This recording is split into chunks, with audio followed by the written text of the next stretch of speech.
সাগরের মাঝে প্রচন্ড ঝড়, তবু জাহাজগুলো এক দেশ থেকে অন্য দেশে মালামাল নিয়ে পাড়ি দেয়। কখনো যেন তারা থেমে থাকে না। এই ঝড়ের মধ্যেও তারা সবসময় অবিরাম চলাচল করতে থাকে জাহাজগুলো। আমাদের মনের মাঝে হয়তো তখন প্রশ্ন ওঠে যে কিভাবে জাহাজগুলো এই বড় বড় ঢেউয়ের সাথে পাড়ি দেয় এবং সুরক্ষিত থাকে। চলুন আজকে আমরা সেই সম্পর্কে জানবো। আবহাওয়ার এই প্রতিকূলতা বিবেচনা করে জাহাজগুলো ডিজাইন করা হয়। প্রায় সব জাহাজেরই নিচের দিকে লম্বা পাখনার মতো একটি কাঠামো থাকে। জাহাজের তলাগুলো এমনভাবে ডিজাইন করা হয় যেন স্থিতিশীলতা বজায় থাকে এবং জাহাজটি ঘূর্ণায়মান হতে বাধা দেয়। সমুদ্রের এইসব বড় বড় জাহাজের মধ্যে থাকে ব্যালেন্স ট্যাঙ্কার, যা জাহাজের স্থিতিশীলতার জন্য পানি দিয়ে ভরা হয়। সমুদ্রের প্রতিকূল অবস্থা তৈরি হলে এই ট্যাঙ্কগুলো আংশিকভাবে পানি দিয়ে পূর্ণ করা হয়। এর ফলে জাহাজগুলো ডুবে যাওয়ার হাত থেকে রক্ষা পায়। যখন সমুদ্র শান্ত হয়ে যায় তখন ব্যালেন্স ট্যাঙ্কটির পানি বের করে দেওয়া হয়। আধুনিক জাহাজগুলোতে রয়েছে উন্নত নেভিগেশন সিস্টেম, যা তাদের ঝড়ের মধ্যে দিয়েও নিরাপদ চলাচল করতে সহায়তা করে থাকে। এই সিস্টেমগুলোর মধ্যে রয়েছে রাডার, জিপিএস ও আবহাওয়া পূর্বাভাস দেওয়ার সরঞ্জাম। এগুলো ব্যবহার করে জাহাজগুলো আগে থেকে আবহাওয়ার পরিস্থিতি সম্পর্কে জানতে পারে। জাহাজের ক্রুদের দ্রুত সিদ্ধান্ত নিতে এবং খারাপ পরিস্থিতি মোকাবেলা করার জন্য তাদের সহযোগিতা করে থাকে।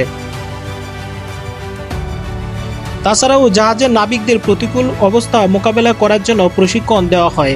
দক্ষ ও অভিজ্ঞ নাবিকেরা জানে কিভাবে ঢেউ ঝড়ের প্রভাব কমাতে জাহাজের গতিপথে ব্যালেন্স ট্যাঙ্কগুলোর মাধ্যমে সমন্বয় করতে হয়। তাদের এই কৌশলের কারণেও বিশাল আকৃতির ঢেউ আর তীব্র ঝড়ের মুখেও বড় বড় জাহাজগুলো টিকে থাকে। অবশ্য কখনো কখনো জাহাজের গতি কিংবা গতিপথের পরিবর্তনও করতে হয়।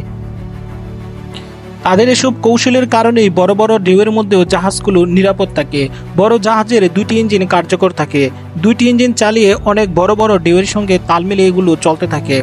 ঝড়ের সময় জাহাজ একটি বিশেষ কৌশলে নির্দিষ্ট গতিতে চালিয়ে ভারসাম্য ঠিক রেখে নাবিকেরা।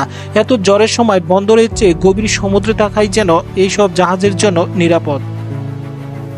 আর এভাবেই জাহাজগুলো বড় বড় ঢেউয়ের সাথে যুদ্ধ করে সামনে এগিয়ে চলে এবং তারা মালামাল এক দেশ থেকে আরেক দেশে পাড়ি দেয়। আর এভাবেই পৃথিবীর অর্থনীতির চালিকা শক্তি চলতে থাকে।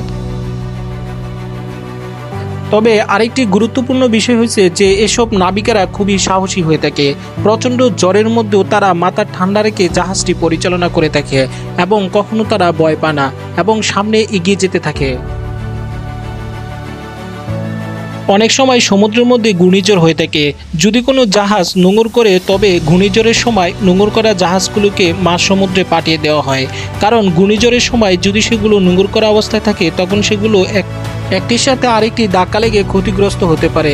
তাছাড়া এগুলো মাঝ সমুদ্রে খুব নিরাপদেই তারা থাকতে পারে।